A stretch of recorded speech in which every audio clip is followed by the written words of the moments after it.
ئێستاش دەست بە پانێڵی دووەمی کۆڕبەند دەکەین لەژێر ناونیشانی زیرەکی دەستکرد وەک سەرچاوەیەک بۆ ڕێگاکانی وانەوتنەوە. داوا لە بەڕێز دکتۆر هیمداد عەبدولقەهار دەکەم وەک بەڕێبەری پانێڵ بفەرموویەتە سەر ستەیج، هەروەها پانێڵەستە بەڕێزەکان بفەرموون.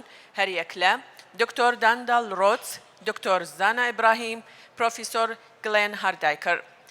والآن سنبدأ بالقسم الثاني من الندوة والتي هي تحت عنوان الذكاء الاصطناعي كمصدر أساسي لأساليب التدريس. ندعوه إلى المنصة الأستاذ دكتور هيمداد عبدالقهار التوجه نحو المنصة وأيضا الأعضاء المشاركين في الندوة. Thanks to the panel moderators and esteemed panelists, thanks to the Minister of Education. And now it's time to invite participants for our second panel of the forum titled Artificial Intelligence as a Source of Teaching Methods. We invite Dr. Himdad Abdulqahar to step onto the stage as the panel moderator. And we also invite esteemed panelists, Dr. Randall Rhodes, Dr. Zana Ibrahim, and Professor Glenn Hardacre. Good morning, ladies and gentlemen, distinguished guests and teachers, students, and educators in general. We are glad to be here today for the final panel of Kurdistan Education Forum 2025. It is both a privilege and an honor and responsibility to be moderating this very timely and transformative panel and topic, which is about artificial intelligence as a source for teaching methods, a subject that is not speculative anymore, and it is central to the future education in Kurdistan region and beyond. We are gathered here at a very crucial moment in our academic history. The convergence of AI and pedagogy is not merely a technological shift anymore, but it is more of a methodological orientation of how we teach, how we learn, and how we lead. AI is not replacing educators as it has been reiterated several times during this panel, but it is redefining our roles as educators.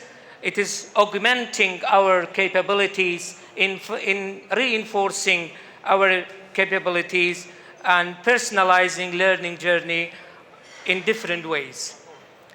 From intelligent tutoring systems to predictive analytics to automated feedback and curriculum design, AI now is reshaping what happens in classrooms or inside classrooms, in classroom management, and what happens to assessment and what happens to inclusivity as a concept. But with these opportunities comes several challenges and risks as well. So we are here today to talk about the possibilities, the opportunities, and the challenges and risks of how we can convert AI into a source for methods of teaching, into a source for better assessment, and into a source for promoting educators and teachers' capacities in teaching. Today, we are honored here to hear from three distinguished and visionary presidents and vice presidents of universities in Kurdistan region to talk about these topics. And I'm sure from their answers, we can not only get the answers to our questions, but their vision of how education system, how teaching methods, how assessment could be reshaped in the future. Their insights, I'm sure, will help us all to explore how AI can be better elevating teaching methods and can empower educators in general and even enrich students' engagement and outcomes. For this panel, I want to see it not as a discussion, but as a call for action from the ministry and from the policymakers to rethink the frameworks of our policies to the practices in the light of what AI can offer and what our academic values demand. For today, I have three distinguished guests with me to discuss these topics. The first in the middle, Professor Dr. Randall Rhodes, who holds a PhD and MA and BA in art history from the University of Chicago, and he joined American University of Kurdistan as a president in September 2020. His focus in the past years has been on institutional capacity building, readying university for US accreditation, and promoting impactful programming for the people of Kurdistan. He is currently serving as the chair of the National Task Force for K-19 education in Kurdistan, and previously he was the provost at the American University of Armenia and faculty member and associate provost at Frost State University. He is originally from Rochester, New York. Thank you, sir, and welcome. My second guest is Professor Glenn Hardaker, a Vice Chancellor of International British University. As a Vice Chancellor, Professor Glenn provides leadership for the university's academic direction and student experience, with a focus on quality assurance and international partnership with the University of London to enhance British educational excellence globally. Professor Glenn's leadership prioritizes the strategic integration of innovation to advance educational excellence and support impactful learning outcomes. His current work focuses on education and the use of artificial intelligence to personalize education.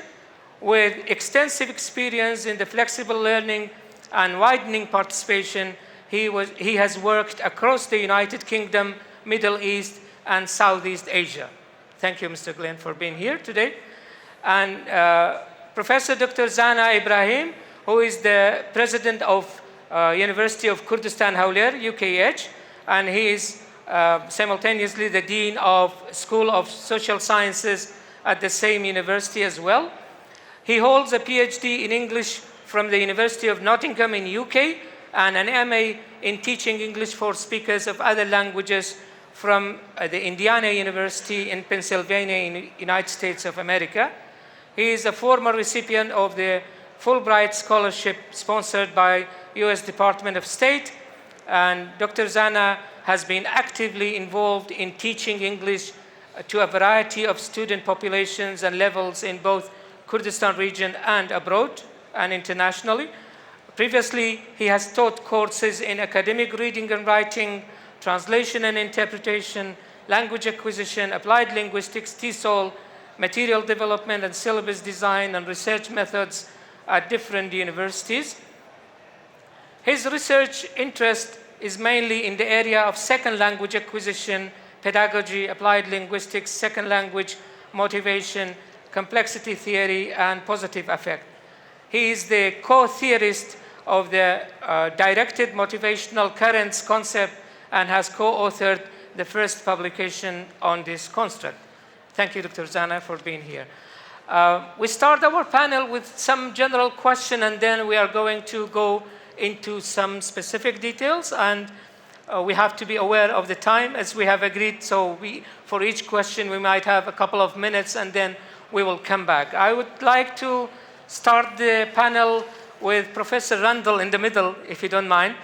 How do you think that AI can help teachers address a classroom that has multiple levels or various capacities? We know that when we deal with any class, no matter what size it is, whether it is 10, 20, 30, it comes with different levels.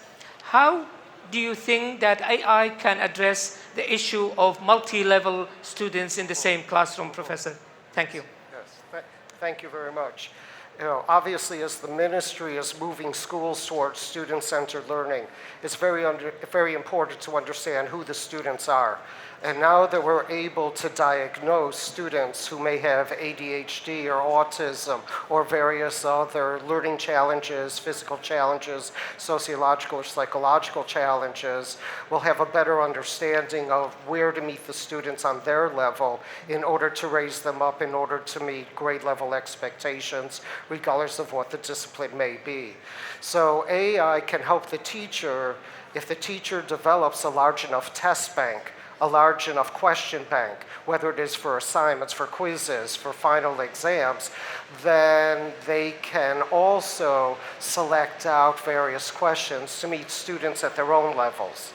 So everyone gets an exam. The questions may be a little different based on their capabilities, but also ensuring that the basic student learning outcomes are being met at the end of the course. So we have to consider AI as a tool that teachers can use for lesson planning, for building curriculum, for building the content, for developing worksheets, and other personalized types of reinforcements that students can take with them. They're all doing a worksheet, they're all doing a quiz, but actually it is personalized to meet them where they are. Good. Thank you very much. It's very important that we know what AI is used for, as you said, for lesson planning and for many other aspects that are reflected in the classroom. Now I move to Professor Glenn. Can you tell us something about how can AI change digital education in general? You know that education is transforming towards digital education. So how AI can help in this aspect? Yeah, I'm not sure if my mic... Yeah. Is it working? Yeah, it's working. Yeah. My main observation would be with digital education, I see it in my own working life. It's the second wave, big wave of change I've observed. So in early 2000, you saw the unprecedented rise of e-learning. And to me, this is following on from a similar trajectory, but it's another unprecedented rise in moving towards what I call more personalized learning. In the early 2000s, you saw a similar vision, a vision for reclaiming the personalized. And I see now with AI the potential for that. I'd also think it's important to note, if you're looking at digital education, I think 3 key words in terms of interventions that stay with me in terms of the research I'm doing in this area would be narratives. I'll explain the key words just very briefly. Narratives, models, and also resources. So you see the potential for, which have fit very well with yourself in terms of the research as well, is that you see language change. And what is the implications for language change? So hence narratives and your issues about inclusion. Whose inclusion is this? Or whose exclusion is this? You then move into, I call the second major intervention, which is models. Which is the deep learning models. And who's setting those models? I think that's important. I think there's a great opportunity for the Kurdistan to look at how you can adopt software that enables you to have more customizable models that's in context to your culture and your situation and your needs in terms of education. And I think the third main area is resources, which I think we're all very aware of, the farming of resources on the internet and how that's being used. And I think that also leads into your comment, which when you mentioned about issues to do with inclusivity as well and special needs and so on and so on. So I think they're kind of key issues. But I think where I'm really positive is that the notion of reclaiming the personalized in education, which I think is very difficult in mass education. And I think that's something that motivates me in terms of digital education, to be very much, how can you use technology to reclaim that? As a final comment, I would say is that if you look back at the roots of pedagogy for me personally comes back to the word, again, I'm not a linguist, but I think it comes back to the word dialogue. And I think that's at the core and the heart of pedagogy and teaching and learning. That's right. Thank you very much. And these 3 keywords are very important: narrative, models, and resources. in order to accommodate for what digital education could mean. Thank you, Mr. Glenn. Dr. Zana, I start with a general question and then I will specify it and relate it to what I have asked Professor Randall first. First, can you tell us something about what are the benefits of AI in teaching in general, in pedagogy in particular, and how can it help students with special needs or with disabilities? As we talked about that before, that classes come with different abilities, but also there are students with disabilities or different abilities. So how do you relate AI to providing opportunities for this also? Thank you very much, Dr. Himdad, for this introduction and the whole panel. I appreciate the Minister of Education for this very important forum. First of all, we need to look at AI within a national framework. Discussions have been made about whether AI can be a replacement for teachers, whether AI can be a risk to learning, whether students can be too reliant on AI for learning, which would, with all the limitations of AI, that could be a problem. To me, at this point, especially in this very context of Kurdistan, AI can be a resource rather than a replacement. It can be a tool rather than something that defines the whole education system. That could change in the future, in the very near future. This is all dynamic. Things about research into AI is changing very rapidly and very dynamically. What AI can do today is probably is in the infancy of what we call the AI revolution. In a few years' time, that would change dramatically. And there's also the possibility of changing teachers as a whole. Now, in Kurdistan, we should look at AI as a source of opportunity, but also down the road with lots of risk associated with using it or being too reliant on it. When it comes to the benefits of AI, AI is being used by students nonetheless. Whether we tell students to use it or not, they use it. Almost everybody uses it today. That's right. The question is, how do we direct them to use it in an ethical, but also responsible way? Okay. AI can be especially useful for students with disability. Mm-hmm. As we know, in this context, we have classes of 20, 30, even 50 students in a class. And it's really difficult to identify students who are struggling.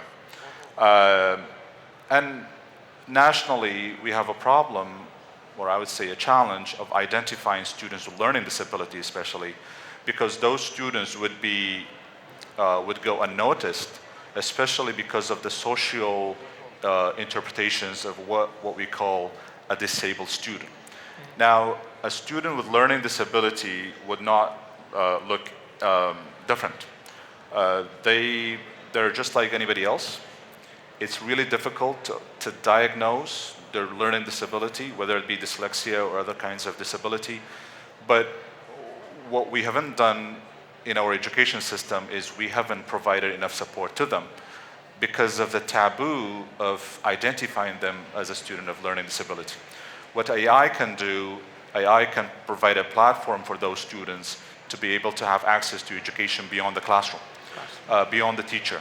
The teacher can be supportive, but AI can provide a safe and supportive environment beyond the education, beyond the educational context of where they are studying, so that they can use AI for simplification, for extra support, for changing the mode of learning, because now we're talking about multimodality in education as the latest form of pedagogy.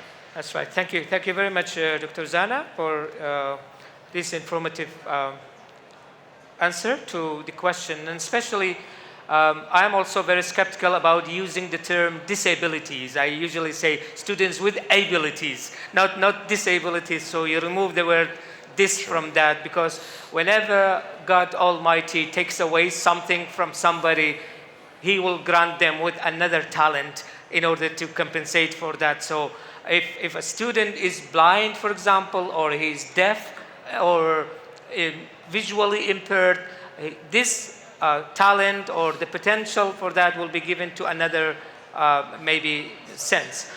This takes me to another important question. You talked about how AI can help students have access outside the class, right? So my next question to Professor Randall is to what extent or how we can utilize AI outside the class, not inside the class, in order to reinforce what they have already learned in class. So the use and utilization of AI for teaching or for learning outside the class time, if you don't mind. I completely agree with that. As we saw the platform, the Zana platform yesterday in the introduction, that can have the content specific to grade level and content area so that students can practice it over and over again as many times as they want once they get it home. Obviously, one of the challenges of reinforcement at home will be the parents. So when I conduct focus groups with parents, parents still do not understand technological platforms. So therefore, they feel very frustrated in helping their children with these practice sessions at home to achieve whatever the goals are, prepare for quizzes, prepare for tests, and do their homework. So I think the reinforcement part, going over something again and again, and AI can put that content into gamification, into games, into various fun types of activities so that the students will be motivated and enthusiastic to play those games and understand their course content a little better. But for that to succeed, we already had one of the students previously mentioned as a supplemental source that might replace tutoring that may be very expensive for some families.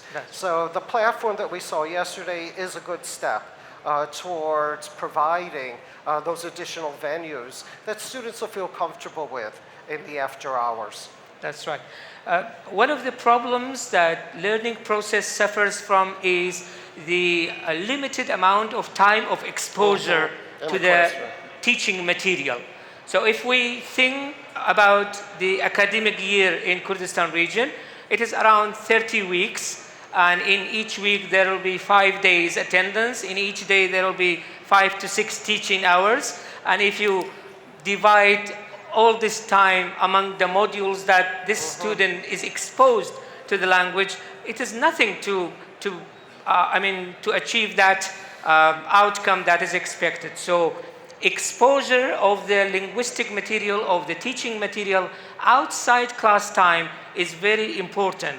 The more students are exposed to the teaching material, the better opportunities they would have for practice and the better for for achieving that skill. So we also are very happy that we have seen that new My School or Zana application, which would be a step towards that end to increase the exposure time to teaching material. One other issue that is very critical and very important is the issue of assessment. Professor Glenn, if my question is directed to you, how do you think AI can help and can impact assessment in general, formative assessment, and summative assessment? Maybe I just take one step back before I answer that question, if that's okay. I think the national reflecting on the comments from the panel, is that I think the national framework's so important. It is. I think at a country level. So when you've got software vendors that are providing software for digital education in some kind of form, who's providing the language models? Who's checking the language models? What influence has this got on the next generation? That's right. Is it enhancing education or is it dumbing people down? And I think these questions are really important, especially if you're looking at language change. And I think the national framework's really important for that. Important. It is. If you're coming back to your question on assessment, I think it extends into assessment, those comments. So if you're looking at assessment, I think there's a gradual shift in digital education towards more continuous assessment, as opposed to beginning, end, mid type assessment. But that's really complex in a classroom situation to administer. But I think it's somehow embracing a more continuous assessment model and a shift from, but again, this is even more complex and quite idealistic, but a shift away from the summative towards the more formative. In a UK context, rankings are affected in universities by formative, but it's very challenging to do. And I think AI can play a very important role in supporting formative continuous assessment. The implications to that, I think, at a government level, but also a university level, is that if you're looking at more continuous assessment, you're changing the university model more significant than you realize. That's right. It's shifting it from the end point, to the path, the journey. That's flipping education to some extent. So the implications are quite significant, and hence the national framework, I think, is very important. Very good, very good. We kind of suffer a lot from this assessment system, exam systems in general for decades, actually. And people from the Ministry of Education, Ministry of Higher Education are starting to think that this way of examinations, of assessment, of scoring is not very productive and very effective, actually. So this would be a very good opportunity in order to integrate AI into the education, into the assessment, exams, and many others. And as you said, to concentrate on the path, not on the end. Yeah, definitely. A final comment on that as well. AI is also impacting upon written examinations. Yeah. So the current software for authentication is also now checking handwriting.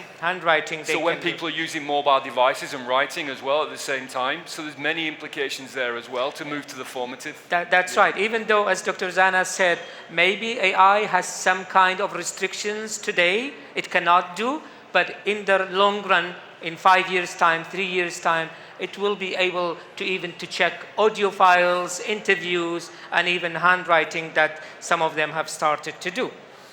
Dr. Zana, we know that another problem is that students with different abilities, students with disabilities, assessment problems, exposure time, and sometimes, do you think that AI can help students in order to self-regulate their learning? I mean, self-learn outside the class time also. So how would be the benefits of AI in self-regulated learning in general? That's a very good question. Now, the whole education is moving towards a student-centered approach rather than a teacher-centered approach that was dominant in the past. What that means is students will have to take ownership of their own learning. And if you look at the good students, if all the educators here look at the good teachers they've ever had, they're the ones who are self-regulated. They were the ones who are not happy with the amount of content they got from class. They were the ones who went beyond and above what they got in the instructional curriculum. And that's what we should be focusing, that's what we should be encouraging students to do. We shouldn't be telling students, this is your national curriculum, do this and you'll be fine. That was probably the case in the past. You could have said that in the past, but you can't do that anymore. Because whatever you study today is going to be somewhat obsolete in a few years' time. Self-regulated learning is an important concept within pedagogy, and it starts with identifying what it is the students have to learn. So it's aligned with learning outcome approach as well. Now, we tell students these are the learning outcomes that you'd have to be able to show familiarity of or mastery of, and then we'll give them time to master them.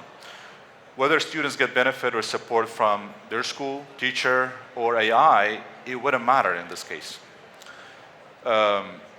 We have lots of resource restrictions in our education system. Yeah. We have about 2 million students currently enrolled by the Ministry of Education. The Ministry of Education has over 130,000 teachers, full-time teachers, and we still need more. Now, this is not going to end. It will continue for decades to come. What we need to do now is benefit from the other resources, other non-teacher resources for the benefit of learning and teaching, and that's through self-regulated learning.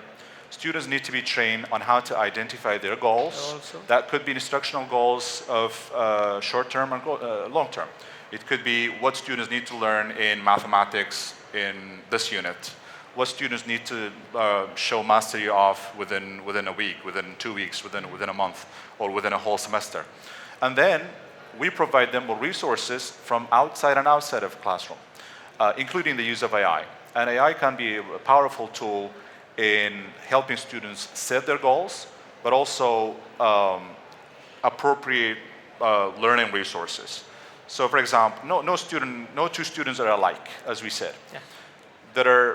You group students by age in our education system. So, let's say UG year 1, grade 1, this class has 30 students. Each of those 30 students is different. Unique, yeah. Unique not only in their ability, but in the way they learn. So what the teaching style that the teacher uses can be appropriate for only a fraction, a small minority of those students. What we need to do now is we give them this ownership of their own learning, so they set their own goals, but also appropriate learning resources from AI, and then self-assessment. And you talked about assessment. Now we're talking about self-assessment rather than only formative or summative assessment. Students should be able to know what their weaknesses are and how to address them, how to rectify them. That's right. And that can only be possible with this mass or massive amount of students that we have through the use of AI. We tell them how to self-assess, but also we tell them how to give feedback to themselves. So we give them a test and we tell them, you decide what went wrong and what went right. And in this case, we provide you with more support through the use of AI. That's right. One of the changes that AI and technology will bring about in the learning process is that we have to redefine our role as teachers and educators, and we have to pass some of the learning responsibilities to the students themselves so that they feel they are responsible even partially for their own learning, as we call learner autonomy. And as you said previously, if the learning process, if the teaching was teacher-centered, and lately it was student-centered, and now I think it is time to make it the learning-centered, the process. Neither the teacher nor the student, but the process of learning should be the center of teaching.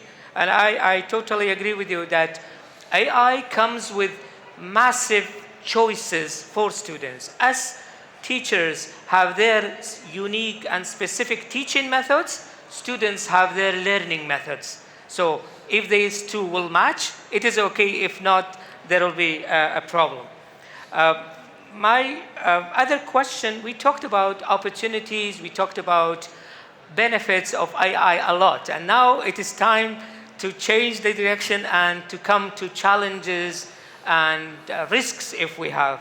So Professor Rundle, if you can tell us something about the concerns that you have about incorporating AI into the classrooms from K to 12 according to your experience. So obviously I'm a very practical person.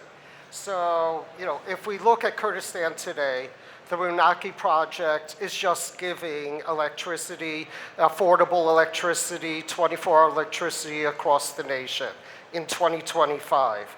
We have internet that is inconsistent across the country. We have to acknowledge that there's a technological divide, not only between public schools and private international schools, but even between urban schools and rural schools. We also have to see, as an example, even though this conference is on AI, when we all walked through the door yesterday, registration was done manually on paper. There wasn't even a laptop as we walked in order to register participants. So I don't engage in many theoretical conceptual conversations. because we have to understand where we are today. So if we can harness AI just to give teachers additional tools for reinforcement, simple little things like that that can be packaged in platforms like Sana, that's a tremendous accomplishment for 2025. If we're going to start talking about some of the more advanced uses of AI, that is going to be in the future. One very important omission in the conversations that we're having here today is the Ministry of Higher Education. The Ministry of Higher Education is the one that's responsible for training the teachers of today and the teachers of tomorrow. When are we going to look at the curricula in those universities, how they train our teachers of today and tomorrow? We have to move away from basic education and bachelor's programs that are based on theory, where they write a thesis. That is no longer applicable in the situations we're talking about now in the middle of the 21st century. So the bachelor's programs in the universities need to be applied learning, practical learning, information technology, discussing AI and its applications. Students in the public schools in education programs, they have to be fluent on computers, know all of these softwares, and I think that is something we can do in the next couple years, revamp the Bachelor's of Basic Education in order to provide the teachers who will be delivering the curriculum that we're talking about today. That's right, that's right. Thank you very much. This is very important to have this collaboration between Ministry of Education and Higher Education, as we know, because it is just like a circle. What we get from Ministry of Higher Education is coming from schools of Ministry of Education, and who will become teachers for the Ministry of Education will be graduates of higher education. So they have to have a very close connection and collaboration between them. On the same note, Professor Glynn, where do you see the main interventions of AI in education, and do you expect and do you foresee any risks in this respect? I'm more talking in the context of digital education, if that's okay, is that, and also I think if you're looking at self-regulated learning, in terms of online learning, and also hybrid learning, where technology is impacted in the classrooms, but also universities, you see two main development areas, what they call personal learning, which is more the self-regulated, and also we saw the emergence of MOOC platforms. I think it's also important to be aware the dropout rate, the failure rate, or so-called failure rate, is very, very high and hasn't delivered for the masses. That's my personal view. And at the other side, you've seen more pedagogy development. You've got what they call more personalized learning. Sometimes more elitist, maybe for executive education, but the software developments in those areas is where we facilitate and guide and work together. And I come back to the term dialogue. I appreciate it's a bit idealistic, but at the same time, the software development develops in two main areas. The mass education, the market-driven education that represents high failure rates. I feel uncomfortable with that. We create conditions for failure as a consequence.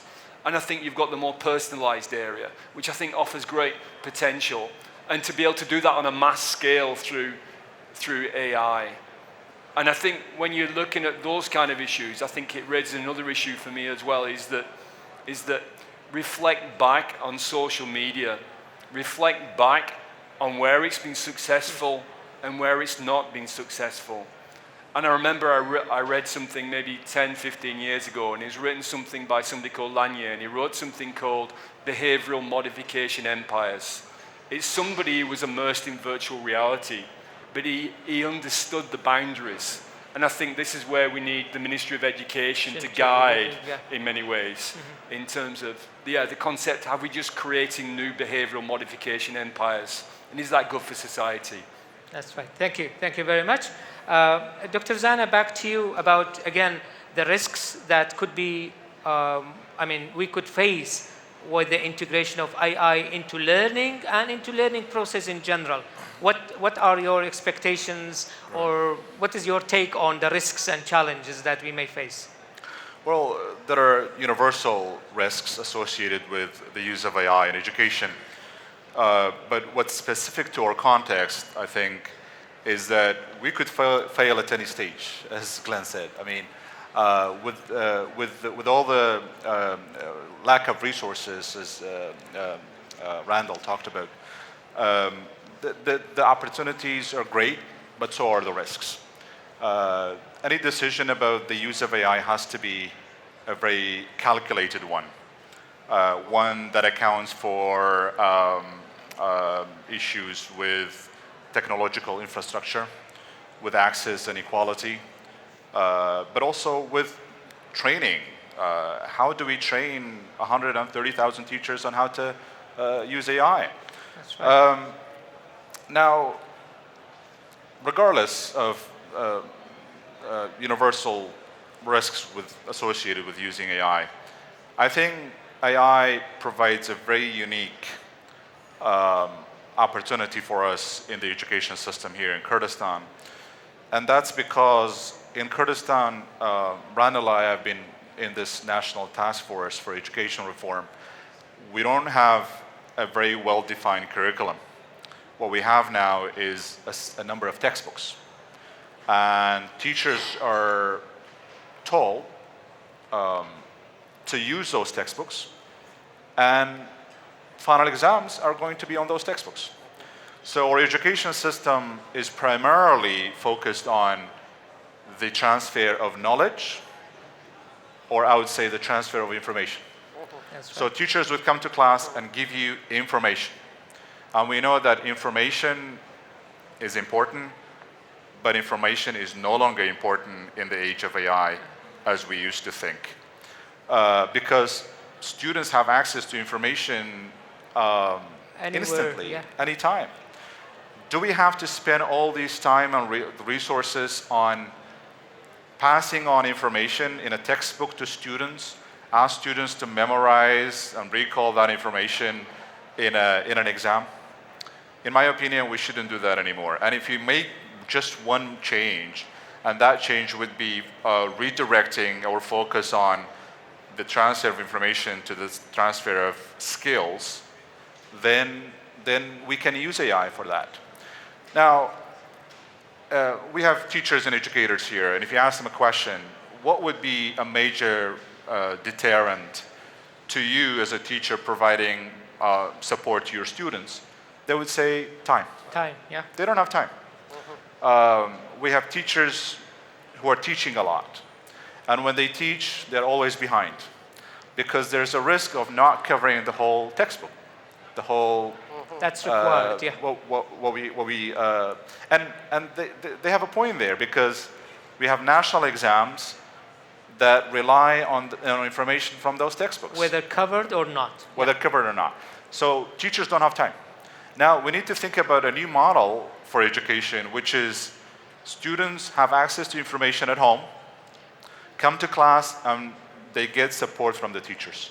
So that a class is not a place for lecturing, but it's a place for providing support, for interactive discussions, for creativity, and also office hours. Teachers don't have office hours. A lot of students are bored because, as I said, in a class of 30 students, you have exceptionally talented students, you have average students, and you have students with learning disability. Yeah. And in my opinion, up to 20%, I don't have any statistics, but that's only my estimation, up to 20% of students have some sort of learning disability. And that probably includes students who are unable to learn from lecturing. That includes students who are unable to learn in a textbooks. Students who need more time. For example, if you explain a mathematical equation to a class of 30 students, I guarantee that two things happen.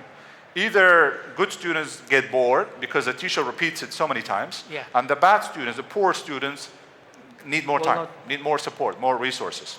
So what we need to do is we shift our education from a knowledge transfer, information transfer, to a skill-based approach, and we can benefit from the use of AI to this end.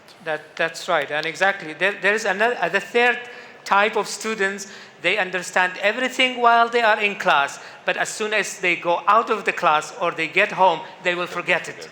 Because the teacher has explained it very well, but the learning has not been reinforced in their memory by hands-on activities, actually. So thank you very much, and that's exactly what is the current global trend. We call it flipped classroom model or flipped classroom approach, where the teachings, the theory is not done in class. It's outside class time, but class time is mostly for hands-on, for practice, or for providing support. Thank you very much for the three guests. I will try to end with a general question. We talked about the importance of having a national framework, which is very important and very crucial at this age and at this time, and national framework or national education policy for Kurdistan region. But I want to ask for your vision in the coming 5 to 10 years. Where do you think AI and learning and education would be in the coming 5 to 10 years' time? And what should we, as Ministry of Education, as teachers, should do in order to be prepared for that thing? Starting from you, Professor Randall, but the question is for all, if you have anything to say. That's a very difficult question. It is. Oh my goodness. So I think, as I said before, first we have to work on developing the teacher's capacity.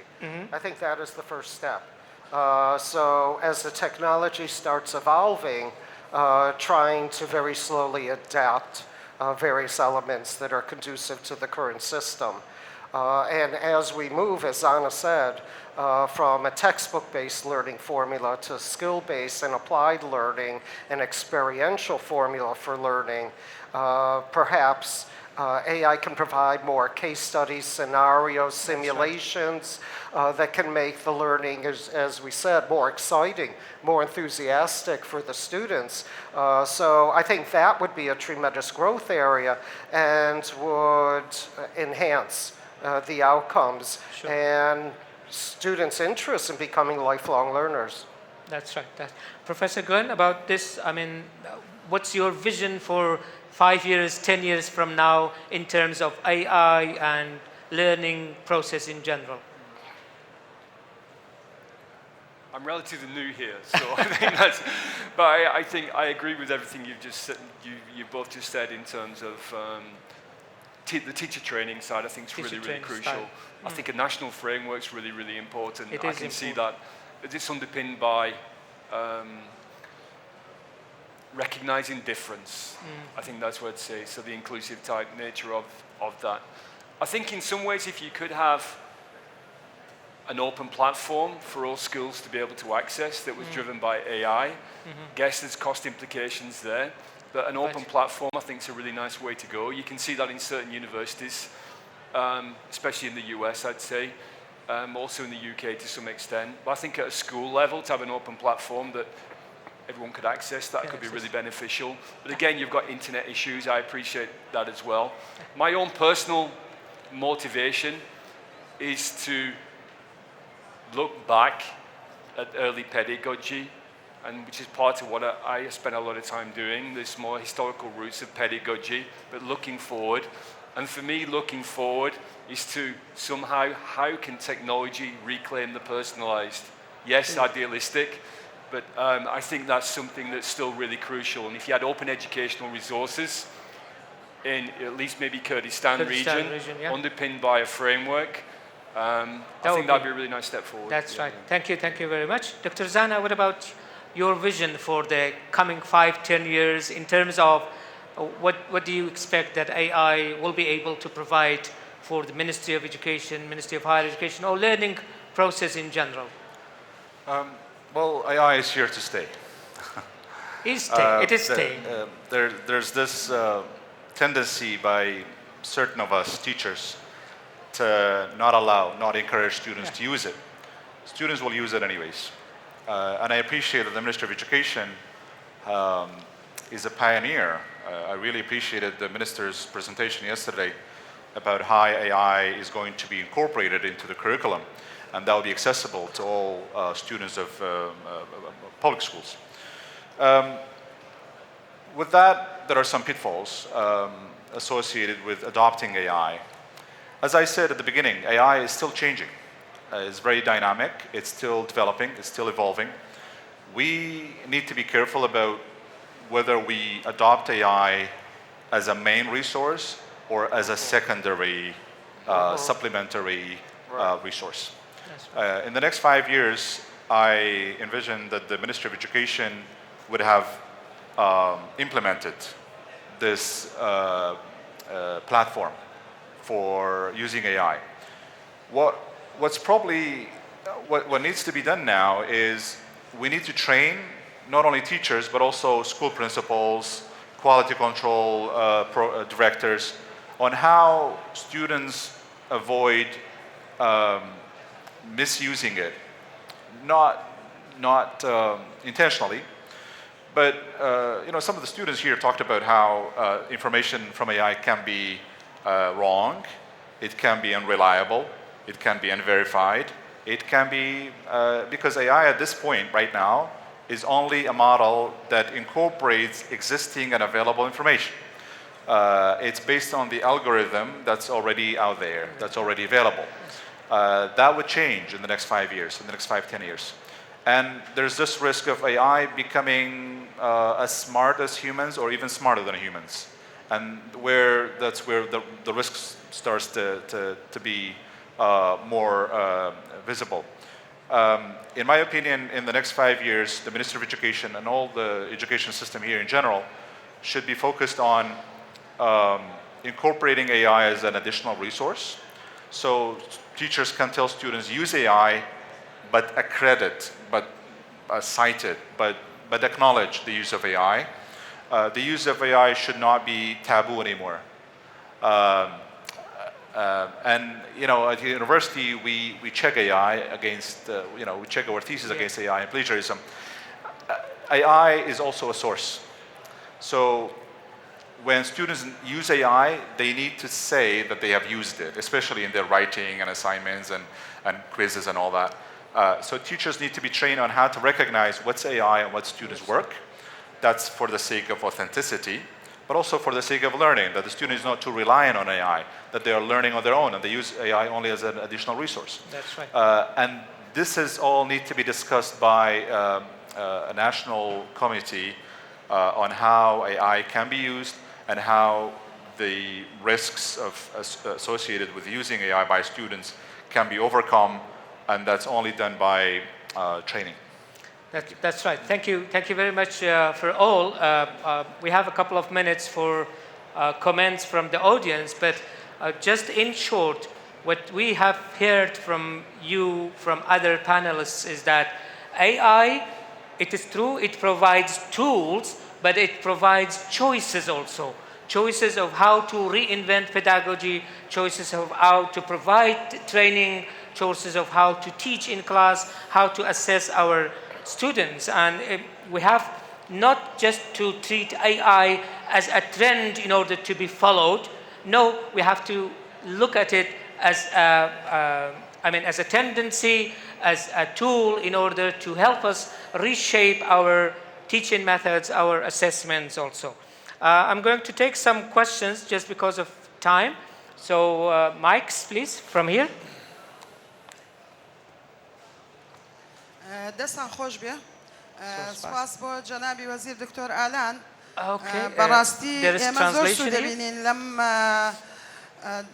دانیشتوانەکەوە لەم پانێلانە دەستان خۆش بێ من پرسیارم نییە بەڵام بابەتێک بە ئەزمموی خۆم کەوا بەکارم هێناوە لێرە ڕەنگە بتوانم ئیزافەیەک بکەم بۆ ئەم She has no question. She just wants to add a comment until translation comes in. Okay. مامۆستام لە ساڵی 85ەوە لە مناڵانی بڵین ئاستی نزم ینی ئاستی پۆلی یەکەم یەکی سەرەتایی کە بچووکترین ئینن پار ساڵ هاتم لە پرۆگرام 12 ساڵەوە کولیژنەی پێداچوونەوەی کتێب ئێمە کارەکەین لەگەڵیانە کە هاتم بۆ ئێرە دکتۆر ئالان بەڕێز ینی پێشنیارێکی پرسیارێکی لێمان کرد کە ئێمە چۆن پلاتفۆرم ئایا تا چەند ئەتوانین تێکەڵی بکەین لەگەڵ کتێبە بەکاری بێنی من لێرە یەکەم قسەوتم دکتۆر ئێمە ناتوانین چکە ئێمە مناڵ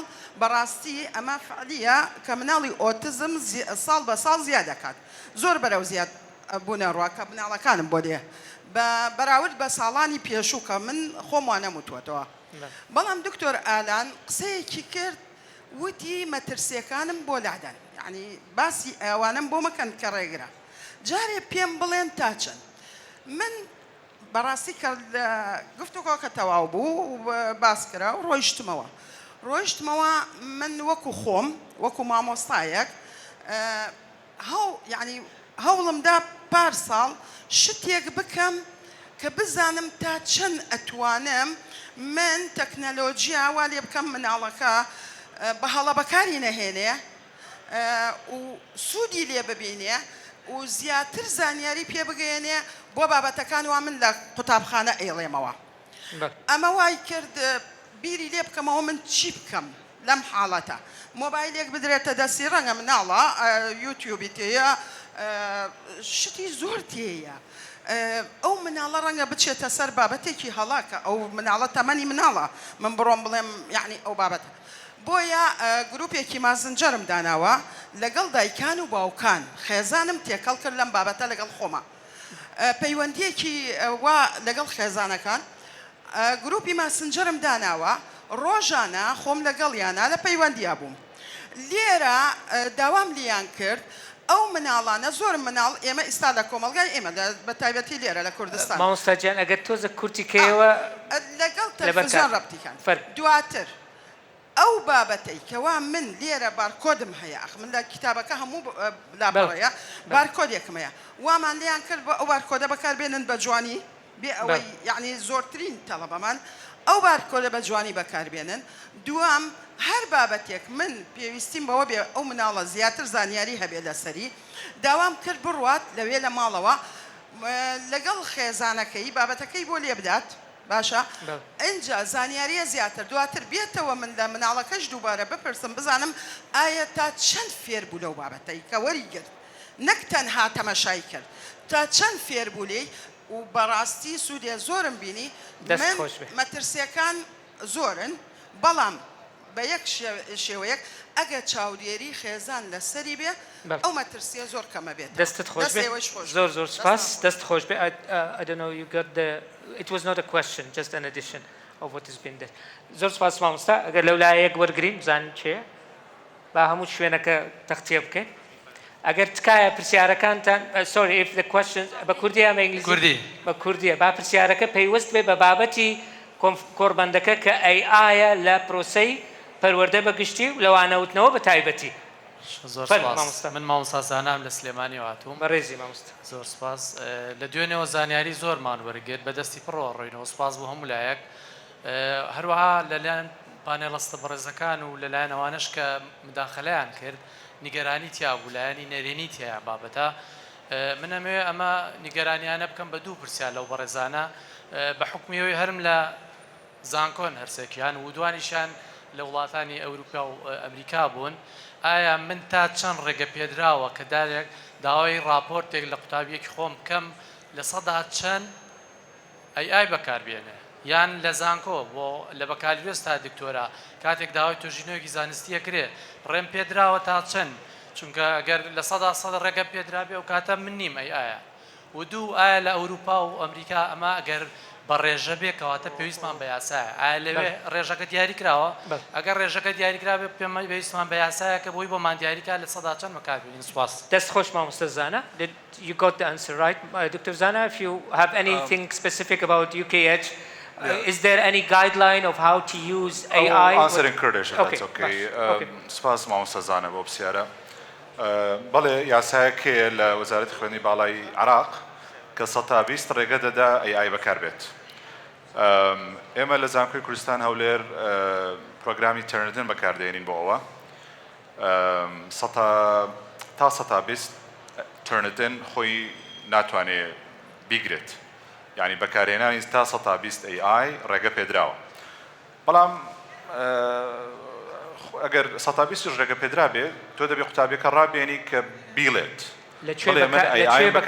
لەو شوێنەکەش بەڵێ ئێمە لای خۆمان ئێستا قوتابیەکانی ماستەریش کە فیسەکانیان دەهێنن ئەگەر زیاتر لە 120 تێدا بێ ئێمە ڕەتی دەکەینەوە ینی وەری ناگرین دەبێت دووبارە تاچ بکاتەوە و بەکارهێنانی وەکو پێشتریش گوتم بەکارهێنانی AI وەکو ریسۆرسێکە وەکو کتێبێکە تۆ کتێبێکت بەکارهێناوە چکە ئێستا AI لەسەر ئەلگۆریتمی ئەوەی کە هەیە وەکو گۆگڵێکە بەڵام بە سیستەمێکی پێشکەوتوتر ئەمە لە داهاتوو دەگۆڕێ بەڵام ئێستا وایە واتە ئەو زانیاریەکە هەیە زانیاریەکە ئۆڕێدی ئەڤێلەبڵە ینی داخل کراوە بە داتا بە ڕقم دیجیتەڵی داخل کراوە هەر ئەوە ریپرۆدیوس دەکاتەوە لەبەرەوە دەبێت قوتابیەکانت ڕابێنی کە ئەگەر بەکاری بێنن دەبێت بیڵێن کە بەکاری هێنێناوە ئەگەر نادەچێتە بواری plagiarism و cheating ومان. Dr. Randall, do you have any specific guidelines in your universities of how and to what extent, what percentage is allowed to use AI in their assignments, in their papers, for example? Yeah. Well, we've been talking about formulating a policy on AI, but it's such a fast-moving topic that we felt that we have to wait a little longer. So in terms of Turnitin and those other types of softwares, if a student exceeds 30%, 30 to 50%, we will have the student come and sit with the instructor and defend word for word what is written in the document. That's the way we can understand whether it's just a blind cut and paste without any mental activity, or if they can justify every aspect that is being included in the research, then we're going to allow it. That's right. But a student has to justify the use of AI, justify the use of those engines, those platforms, and have to do it verbally. They have to be responsible for it right there in front of the instructor. That's right. Thank you. Glenn, do you have anything about that? No, thank you. Mamusta, Ahmed, استاديو مولاي أواني تريش. بلي ماموستا. مامۆستا زانە بەنسبەت گۆڤارەکان باسی گۆڤاری زانکۆی سەلاحەدین دەکەمەوەی ئاگادارم تاکو سەتادە ڕێگە دراوە AI بەکار بهێنرێت لەوە زیاتر دەبێت پێداچوونەوە بکرێت بەڵێ مامۆستا جان ئەمێ فیدباکێک لەسەر کۆڕبەندەکە ئەگەر دەرفەت هەبێت وەڵا هەیە گەر پرسیار بێ باشترە مامۆستا دەربارەی ئەو بابەتە ئەگەر فەرموو جەنابەت بەڵێ زۆر سپاس زۆر سپاس من زۆر سپاسی ئەم کۆڕبەندەیەکەم زۆر سپاس بۆ دکتۆر ئالان و بۆ ڕێخەرانی ئەم کۆڕبەندە ڕاستیە هەموو پانێلەکان زۆر زۆر باش بوون بە تایبەتی ئەو پانێلەی کە بۆ فێرخوازەکان کرا بەلای منەوە ئەوە شکاندنی ئەو دیوارە بوو کە ئەڵێین با فێرخوازەکان ناوەند بن فێرگە بۆ خۆی ناوەندە هەر وەزارەتی ببورن فێرگە بۆ خۆی ئامرازە وەزارەتی پەروەردە ئامرازە فێرگەکان ئامرازن مامۆستا ئامرازە بەڵام تا ئێستا ئەوەمان نەکردووە کە فێرخواز بکەینەوە بە ناوەند و بۆ ئەوەی خۆی ببێت بە ئامرازێک بۆ ئەوەی خۆی فێرکە ئەمڕۆ من ئەوەم بینی زۆر زۆر دەستخۆشی لە دکتۆرانانەکەم من سەرۆکی ڕێکخراوی پەروەردەم و ئێستا کاتی ئەوە هاتووە ئەم پێشنیازەکەم بۆ جەنابی دکتۆر ئالان کاتی ئەوە هاتووە ئەنجا تووڵەکان فێری کۆمەڵێک لە مامۆستا بکەین یا فێرخوازەکان بکەین ئێمە لە ڕێکخراوی پەروەردەی سەردەم ئێستا لە هەوڵی ئەوەین برادرانمان لە ئەوروپاوە کە بیستی کۆمپیوتەرمان بۆ بنێرن لە ئۆفیسی خۆمان لە سلێمانی لە هەر پەروەردەیەک لە هەر بەڕێوەبەرایەتی پەروەردەیەک 20 مامۆستا بانکەین بۆ 25 مامۆستا بۆ ماوەی 2 ڕۆژ 3 ڕۆژ چونکە 2 پسپۆرمان هەیە لە زیرەکی دەستکردا فێری توولەکانیان بکات ئەمە زۆر زۆر مهمە لای ئێمە و جارێکی تر دەستخۆشی زۆر زۆر یەک لەو لایە وەردەگرم دێمەوە یەک لەو لایە بێ زەحمەت فەرموو مایکەکە دوو پرسیاری تر وەردەگرم لەبەر کاتەکە ببوورەوە دکتۆر دەنگ نییە Good morning. بێ زەحمەت ئەوەی دواوە جارێ ئەگەر زێت نییە بڵێ As I am the Tom English, thank you so much for both three doctors and professor. I want to little criticize the Ministry of Education, just little, and at the end I want to answer. Very quick, please. Yeah, I want to answer Professor from the right. Okay. I don't know, like, what is the point of not teaching AI in school right now? I mean, we are living in 2025. There is still in Ministry of the Education, they teach students how to use Word and Excel and Access. That's right. And as myself, I'm 12th grade.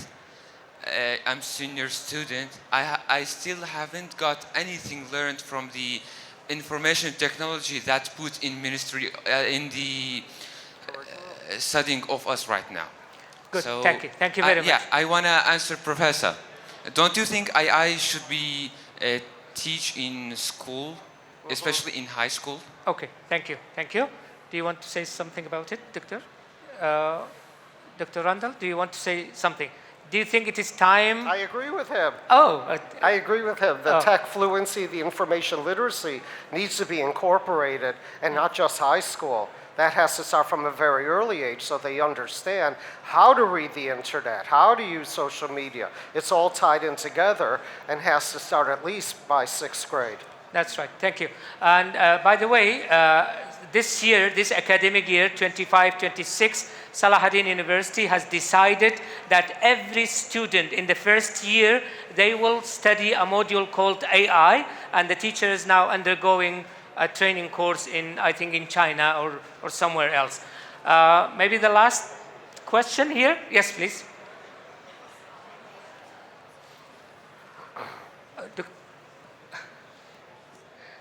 Okay. Very quick, please, because of time.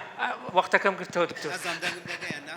بياني باش راستك من كومنتك ميا اوي من باختيار شاري هولير بله اوي دكتور جلينر باسكر جلين بله اوي دكتور جلين باسكر سرباري سبارت بموديلينج فاما براي من بوهرمي كردستان بيوست اما موديل مان هبتن واما بابرين خالي ورسرخان واتا او درجايك اما بيوست بيكين بەڵام پێویستمان بە زمینە سازی خۆگونجاندن هەیە کە ئەویش پێدەڵێن cultivating adaptability ئێمە چۆن بتوانین ئەو مۆدڵە وەری بگرین چونکە گۆڕانکاریەکە ڕوویدایە واتە ئەو بابنێ ئەو مینەسەیە ئەو توولە وای کردووە گۆڕانکاری کولتوری کۆمەڵایەتی زانستی دروست بکاتن بەڵام ئێمە وەکو هەرێمی کوردستان چ مۆدڵێکمان هەیە مۆدڵەکەش بۆ واتایە مەسە بۆ نمونە تۆ با بڵێن کێشەیەکت هەیە لە خوێندن ئێستا و بۆ 3 ساڵی داهاتوو direction of change تۆ چۆن لێرە لە ڕێگەی ئەو مۆدڵە ئەو کێشەیە چارەسەر دەکەی ئێمە وەکو هەرێمی کوردستان وەکو وڵاتانی کەنداو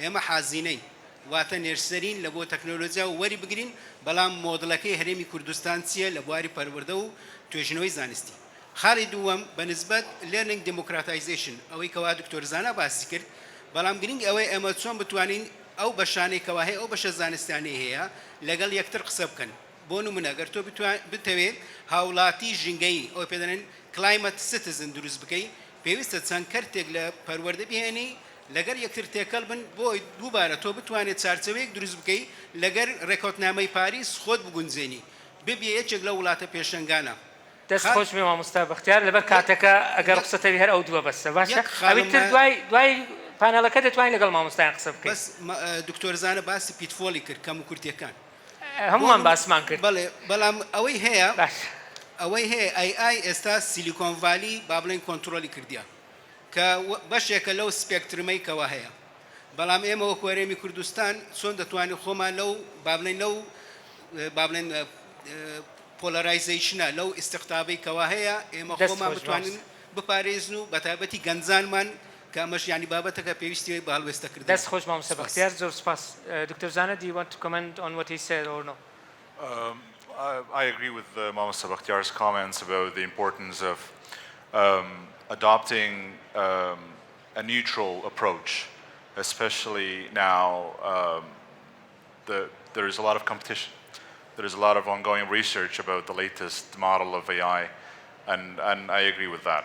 I think we should avoid polarization. That's right. Glenn, his first part was related to your speech. Did you hear the translation? About modeling, one of the keywords that you talked about, narrative models and resources, and that models should be kind of modified and adapted in order to suit the setting in which it is being applicable. And he said, what should we do for Kurdistan context after getting these models? It's not an easy, I guess there's no easy answer to, is it working? Yeah, it's working. Yeah, it's no easy answer, but in my head, in terms of merging digital into the physical space, or the two together, I come back to very basics, content design, resources, moving away from more a resource model towards more you called experiential or action learning kind of approach, maybe. I think that's one issue. But it's integrating the content design with process design. And process design is the pedagogy. And I think for me personally, especially if you're looking at early years education, you need the teacher training. It's really, really important. To look at content design, process design with a technological lens, I think that's really important. And just to understand those implications and understand those implications for the next generation, the young people. I think that's very, very important from my perspective, you know, if it was my children as well, to some extent. So I'm immersed in technology, but I think there needs to be more integration between the pedagogy and the content, and hence through teacher training. Good, thank you. Dr. Randall, do you have anything to say, to add at the end? No? Oh, I just have one thing to say. On Sunday, we inaugurate our Masters in Artificial Intelligence. All of you are welcome to apply. So it'll be more from the programming, back-end computer science aspect of AI. So our program will be starting next week. That's very good. Thank you very much. At the end, I'm sorry I cannot take any more questions. You can see the panelists after the panel is over. I would like to thank the distinguished panelists, Dr. Zana from UKH, Dr. Randall from American University in Kurdistan, and Dr. Glynn from International British University. And I would like to extend thanks to the participants and to His Excellency, the Minister of Education, for inviting us to this panel. And I think that this pilot project, Zana, is the first step. As there is a saying that the journey of 1,000 miles starts with the first step. And it is a pilot project, and it is ready to be implemented and ready to take your comments and feedback in order to improve it. Thank you very much for all. And that's it for us. Thanks.